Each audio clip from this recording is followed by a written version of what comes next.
Excellences, Monsieur le Président de la République, Monsieur le Président de l'Assemblée nationale, Madame la Présidente de l'OFNAC, Mesdames, Messieurs, honorables invités en vos rangs et qualités.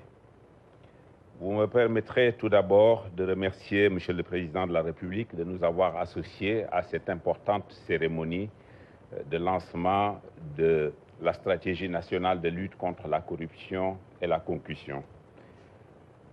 Vous me permettrez aussi par la même occasion de rendre un vibrant hommage à Madame la Présidente de l'OFNAC et tous ses collaborateurs avec qui nous avons eu dans le cadre des travaux d'élaboration des relations privilégiées de partenariat qui nous ont permis d'apprécier la qualité d'écoute qui porte aux préoccupations du secteur privé.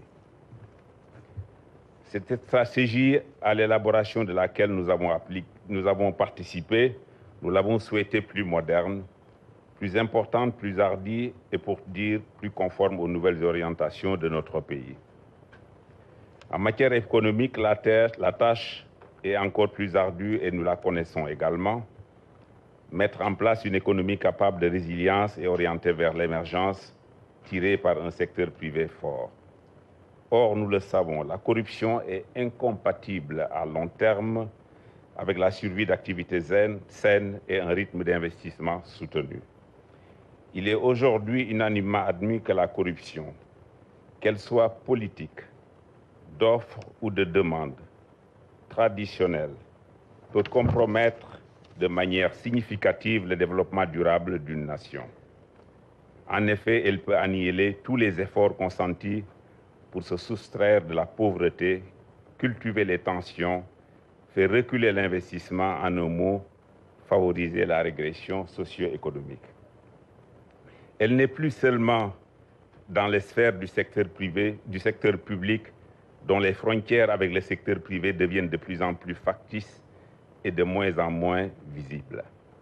Il faudra donc des efforts concertés de toutes les parties prenantes pour extirper de nos pratiques quotidiennes ce monstre pernicieux qui a détruit beaucoup de pays. Pour cela, il n'y a pas de raccourci possible. Il n'y a que la volonté et l'engagement de tous les acteurs publics, privés et de la société civile.